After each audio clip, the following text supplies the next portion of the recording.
niveau entre l'école publique et puis le café Sainte-Anne, entre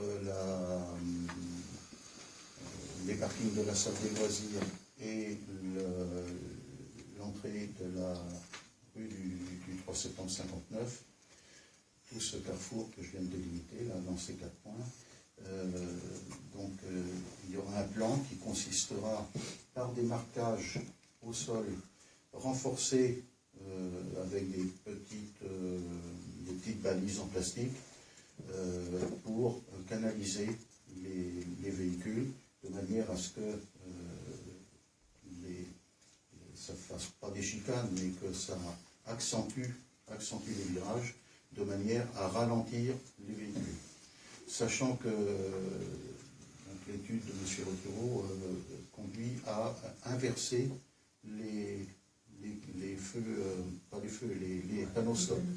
C'est-à-dire que les panneaux stop, au lieu d'être devant la mairie et côté salle des loisirs, eh bien, ils seraient côté école, de manière à ce que les gens qui passent devant l'école, ils savent qu'ils vont être obligés de s'arrêter. Donc ça va les ralentir. Et puis le côté dangereux qui est à travers le café Sainte-Anne et puis chez toi Emmanuel, où c'est très étroit, c'est là aussi où il faut que les voitures soient ralenties. Donc elles seront obligées de ralentir puisqu'elles devront s'arrêter. Donc inversion des panneaux stop. Et puis dans l'autre sens, justement c'est là que dans le sens gêne les alleux, ou les alleux-gênes, c'est là que le circuit voiture sera canalisé. Voilà.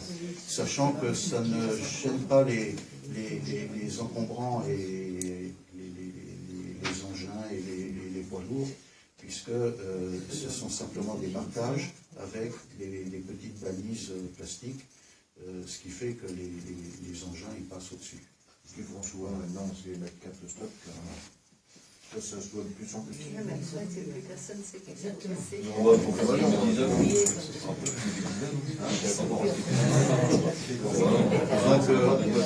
quand tu arrives à un carrefour, les carrefours, oui,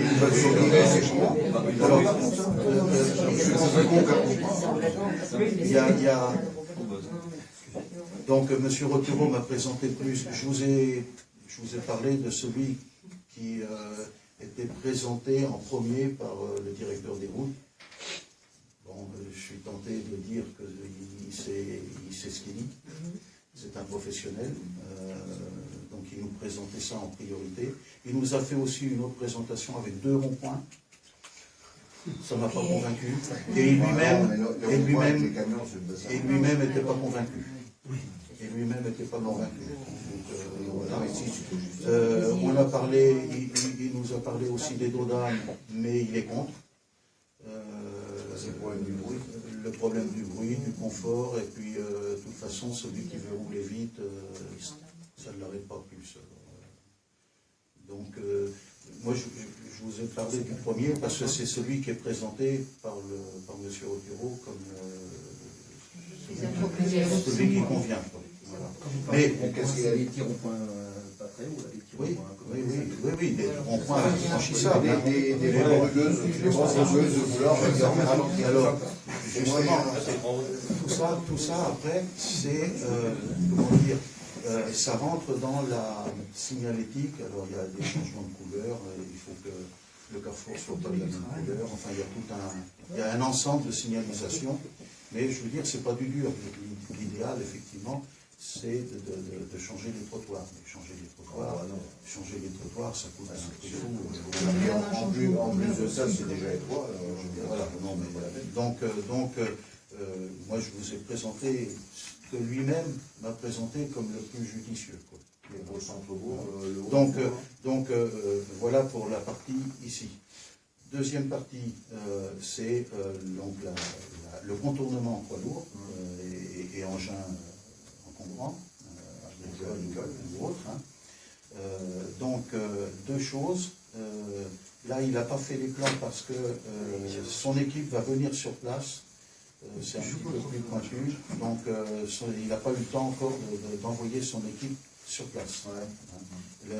pour le carrefour ici, ils ont fait ça à partir des photos Google Earth, Google Earth. Donc ils ont fait ça sur table de tracé. Par contre, pour là-haut, il faut qu'ils viennent voir, qu'ils prennent des mesures, etc. Donc ça n'a pas encore été fait. Donc ça va se faire vers la mi-janvier. Voilà. Donc ils vont revenir.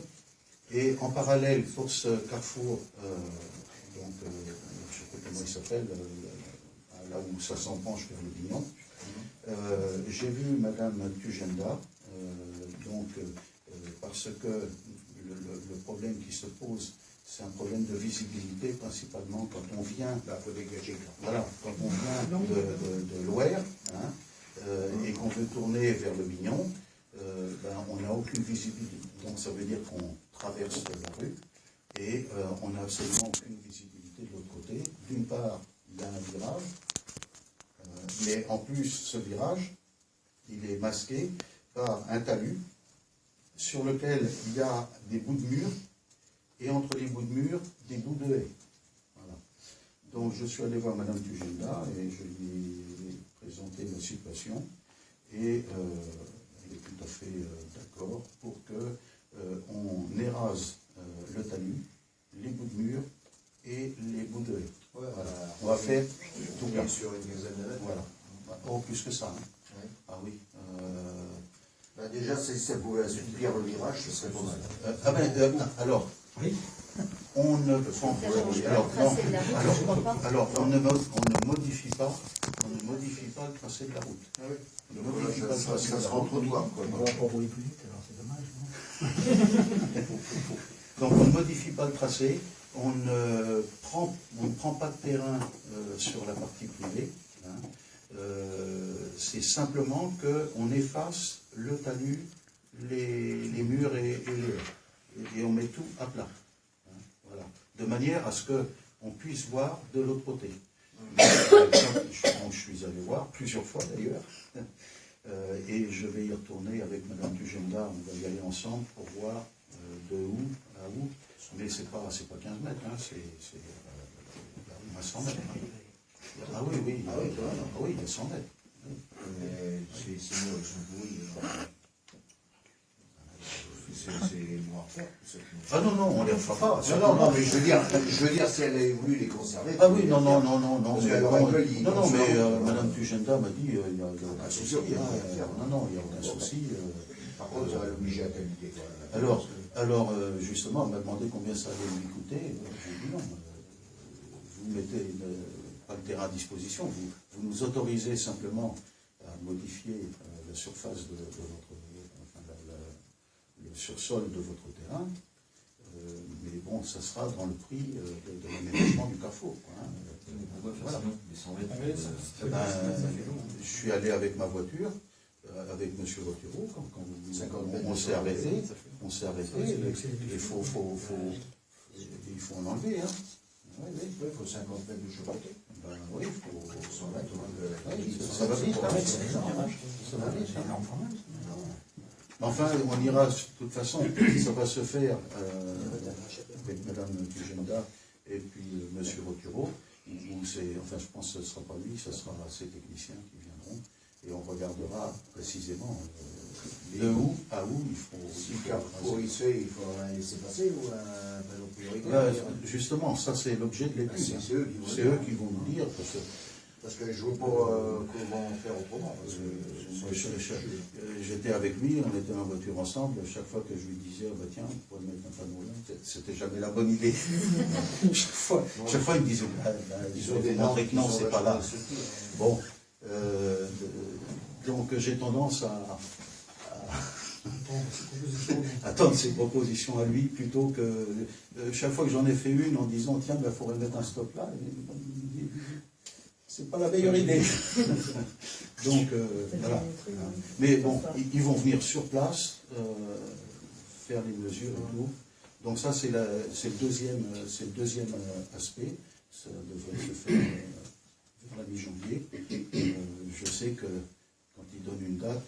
la mi-janvier, oui, là, ça devrait... le repérage. repérage. Le repérage sur le terrain. Avec, ils vont mettre des marquages à la peinture. Donc ça, c'était le deuxième point. Le troisième point, c'est le brelet. C'est le brelet, où là, il y a dans la rue principale qui fait Grésiller et Sauger, qui traverse le village ancien, en tout cas dans toute sa longueur, eh bien, toutes les gouttières, il n'y a pas de fossé, il y a une berme qui fait 50-60 cm, hein, qui était autrefois en herbe, ou qui a peut-être été quelquefois en herbe, qui est maintenant en boue. Et sur cette berme, voire sur la chaussée goudronnée, se déversent les gouttières de toutes les maisons qui se... Pas toutes, mais presque. Pas la tienne. Tu as envoyé des gouttières. Alors, donc effectivement, la direction des routes est bien consciente du problème. Le problème, c'est que le brelet, c'est tout plat. Et non seulement c'est tout plat, mais c'est tout bas. C'est presque à la hauteur de l'Auvance, ce qui fait que l'année dernière, ça a été inondé. Voilà, donc pas beaucoup de bermes, pas de fossé, un terrain plat et bas. Voilà. Donc il y a tout pour plaire. Alors, monsieur Roturo m'a dit, c'est pas parce que la situation est désespérée qu'il faut rien faire. Il dit, de toute façon, on ne peut pas laisser ça comme ça. On ne peut pas laisser ça comme ça. Sachant qu'on a vérifié sur le cadastre la partie publique, qui appartient donc au département, c'est du pied du mur au pied du mur. Voilà, il n'y a pas de trottoir privé, il n'y a pas de berme privée, c'est du mur au mur. Voilà. C'est-à-dire que c'est la responsabilité pleine et entière du Conseil général. Donc le Conseil général m'a dit, bon ben voilà, il va falloir réunir la population du brelet, qu'on en discute, que le règlement de voirie départementale que j'ai reconsulté, ça m'amènera après au règlement de voirie communale, mais le règlement de voirie départementale, on a une copie, M. Roturo m'en avait transféré une électronique, dit qu'effectivement, on ne peut pas rejeter les eaux privées, sur le domaine public. Donc, normalement, voilà. Bon, alors, M. Roturo est prêt à faire des choses. Il est prêt, quand c'est possible, il est prêt à faire des fossés. Il est prêt à faire des drains, des réseaux pluviales, en partie, pas partout. Le problème, c'est identifier les directions où on peut aller vers du plus bas. Le fil d'eau, ce qui n'est pas évident. Le terrain a quand même une légère pente. Puisque Oui, le plus bas de l'endroit, c'est juste au niveau du chemin. C'est dans le fond. C'est là le plus bas. Donc ça veut dire que tous ceux qui sont en haut, moi je fais partie des dernières maisons, tous ceux qui sont en haut. Ils vont t'envoyer la flotte chez toi. Voilà, je suis très court, un peu sévère les bassins. Tu peux faire une mare à canard dans ta cour.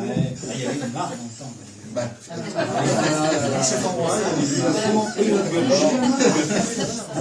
C'est la police de l'eau. Donc, premier temps, il y a un temps zéro aussi, c'est qu'il y a un début d'évacuation pluviale, mais on ne sait pas, alors peut-être que toi tu sais, on ne sait pas où ça va. Là où on a mis l'abribus, juste à côté, il y a du côté de l'abribus, il y a un avaloir, un trottoir avec un avaloir, et puis de l'autre côté, il y a un regard. Il y a un regard. Ça va être sur Michel. Donc, il faudrait déjà, si quelqu'un connaît, parce qu'on n'a pas, nous, les plans de ce truc-là. On va dans le fossé grand face. Il y a le fossé qui est juste en face. À côté des maisons d'hommes, ça descend, à côté des maisons d'hommes, ça va. C'est toujours eu Ce qui avait été étonnant, c'est qu'ils aient fait un trottoir. Donc déjà, M. Roturo a identifié qu'il y a un certain nombre de maisons, il y en a au moins 4 ou 5 à la suite. Du côté des rideaux, il y en a 4 ou 5, et puis Donc c'est pas tout qui... non, pas tout. Donc déjà, celle-là pourrait être facilement collectée vers ces avaloirs-là. Hein.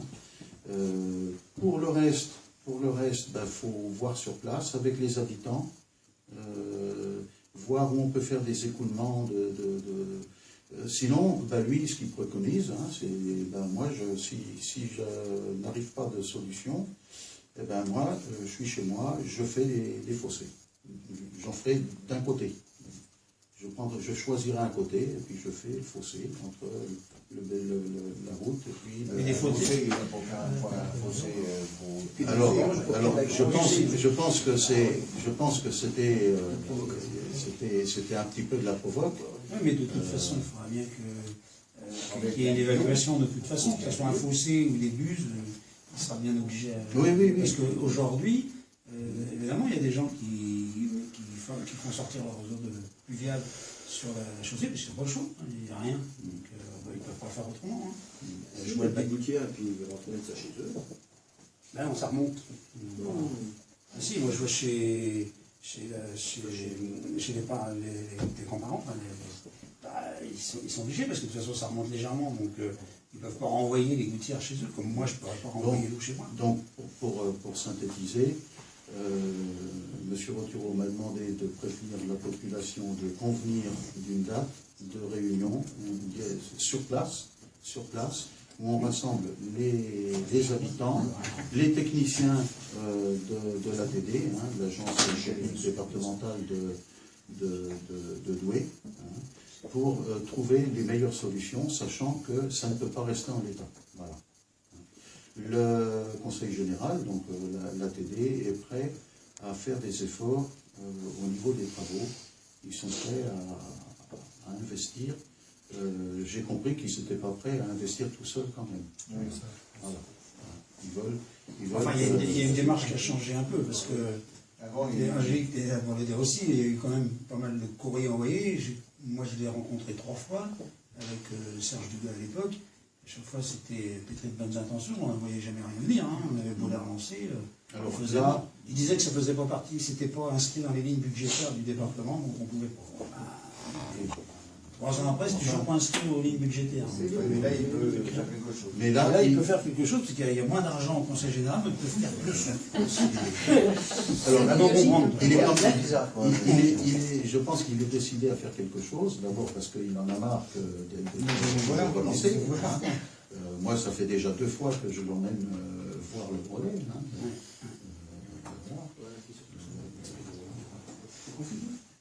Et donc, il est décidé, puisqu'il m'a demandé d'organiser une réunion avec les habitants. On va le faire. Il nous distribue des plages, tu vous les verses. Si on nous paye. Et toi qui as adjoint délégué au relais. Alors, un quatrième point, je l'ai emmené, donc, parce que lui, comme il est sur Douai, il ne passe jamais par les eaux. Ah oui, et donc je lui ai dit, avant de repartir du côté de Loire et de Douai, je vais vous montrer un petit peu la route qui nous emmène à la Brossardière, qui est bien bombée et avec des accotements complètement affaissés. Et d'ailleurs, c'était juste avant Noël, je crois. Il y avait une dame qui était dans le fossé. C'était qui était là? C'était Grégory. Grégory Tu sais, je veux dire, qui l'a sorti du fossé. Faut pas que deux camions se croisent en plein hiver. Là, c'était une C'est voiture, chaud, hein. c'était pourtant une voiture particulière, mais Vachement, elle s'est retrouvée dans le bas Ah ouais, non, mais c'est facile, hein. de l'ornière, là, et puis ben, elle est partie au Mais quand fossé. tu as un 38 tonnes de SMIC qui se croisent, tu prends la berne et puis tu y vas, tu peux plus ramener. Hein. Ouais. Donc, je lui ai montré ça. Déjà, le quart, quand tu le croises. Alors, bon, il m'a pas dit si c'était inscrit. Mais bon, S'il n'en parle pas, c'est que ça doit être fou. il a vu, sachant que la commune ne peut rien. Hein. C'est des travaux qui nous dépassent complètement. Dépasser le fossé d'un côté. Là, et puis c'est une route départementale et de toute façon, on n'a pas de Mais moyens. en dehors, on le signale, ça y est. Une fois, ils avaient sondé le nombre de voitures qui passaient et de camions. Et... Alors, ils vont remettre un compteur. Tout ça. Ici, là. tu me dis, sur le quel compteur, parce que moi, je ferai des. Exactement, je ne sais pas, mais par contre, j'ai vu On va le gonfler. on va avoir les résultats officiels du comptage du volet. Oui, ils avaient mis au Gobelin. J'ai eu la primeur. Il n'a pas voulu me laisser le papier parce qu'il m'a dit qu'il allait l'envoyer officiellement. Il ne passe rien, quoi. Et quand tu vois les vitesses, les gens ils roulent à 30 à l'heure, 40 à l'heure. Il y a 5 camions par jour, 80 voitures par jour, dont 4 à 5 camions. Et encore, les camions, c'est souvent des tracteurs. Les tracteurs sont assimilés aux camions par le câble. Et quand tu vois les vitesses, bon, évidemment, tu as toujours celui qui roule à 100 à l'heure parce que bon, mais les vitesses c'est 30, 40 quoi. Et au bas des Robelins et au Brouas, où Dieu sait si on m'a dit que disait que ça roulait vite. ça roulait vite et tout, j'ai vu les dépouillements. C'est sûr que Quand il y a sur le bord de la route, c'est toujours impressionnant. oui, d'une part, et puis quand il y a 80 véhicules, ben, il va toujours y en avoir 2 ou 3 qui vont rouler comme des fous, quoi, hein. Mais les 90% des véhicules, ils roulent à 60, 70 à cet endroit-là. 70. Donc les comptages, effectivement, j'étais impressionné par le bas niveau des vitesses et le bas niveau des fréquences, quoi. Et le bas niveau du transport lourd. Les gros camions, ça arrive, qui passent au volet, mais c'est les gars Il y qui a ne connaissent pas. non, Non, mais ceux qui ne connaissent pas, qui viennent, les transporteurs qui viennent chez nous, quand ils ne connaissent pas, le GPS les fait passer par le volet. C'est quand même une aberration, mais les faire passer par les ailes. Alors, ils passent par le Grolet, alors à chaque fois, bah, nous on leur dit, ils s'inquiètent avant d'arriver, ils disent où est-ce que j'arrive, hein, parce que... Alors, quand ils viennent par Sarré, je veux dire, c'est pas mieux. Donc là, on va avoir un compteur, bon, je ne sais pas ce qu'il donnera. Mais oui, c'est toujours plus impressionnant de voir une voiture qui passe à 50 cm de toi, même si elle ne va pas vite, tu as l'impression qu'elle va vite. Même à 50 à l'heure, Non, mais là-bas, surtout ce qu'il y avait, je parle au Gobelin, c'est qu'il y a beaucoup d'enfants, enfin, il y a quelques enfants quand même, et c'est vrai que c'est limite, hein, il y a des fois. Vraiment, les gamins, ils jouent au bord de la route, hein, mais... La berme est très large, hein, Ouais. et ils n'y vont pas. C'est à l'entrée du cours de Grésillé, là, en partant sur Chemillé, là, dans le virage. Là. Je ne sais pas si vous avez fait un tour avec le Chiroturo, là, mais c'est vrai que ça vient vite. Hein. À quel endroit ? Juste à l'entrée de Grésillé, en venant de Chemillé. Ah oui, bah là où il y a eu l'accident. Là où il y a eu l'accident. Ça vient vite. Oui, mais bon, on ne peut pas mettre du 50 par jour. Ben, le 50, je crois qu'il est après le virage. C'est après le virage. Dans le virage. ça ne pourrait être fait, c'est Ah non, il est dans rapproché. le virage. C'est rapproché de Padoue. Parce que Oui, mais on ne mettra jamais celui qui fonce.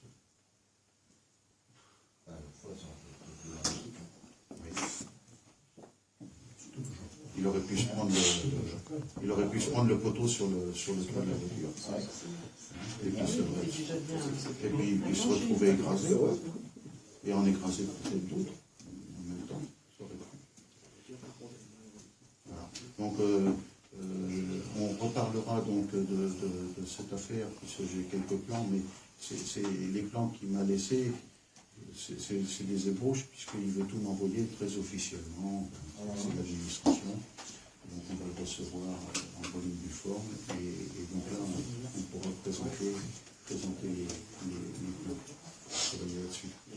Ça me fait penser que on a toujours notre projet de règlement de voirie communal.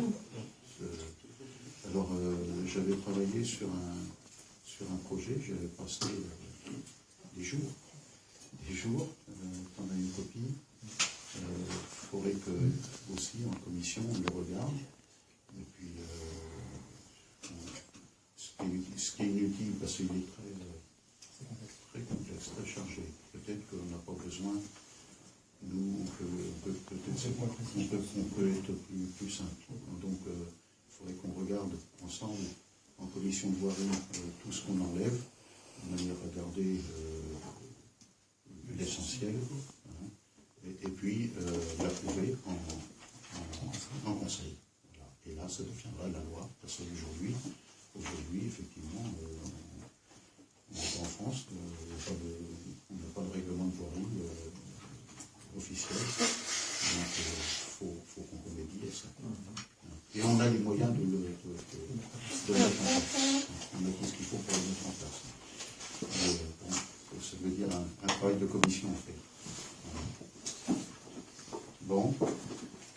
Bon, c'est bon. Pas d'autres questions? Non. Elle était longue ta question, Michel. C'est surtout la réponse. Oui, la réponse a été détaillée. Bon. Eh ben, s'il n'y a pas d'autres questions, la séance est levée.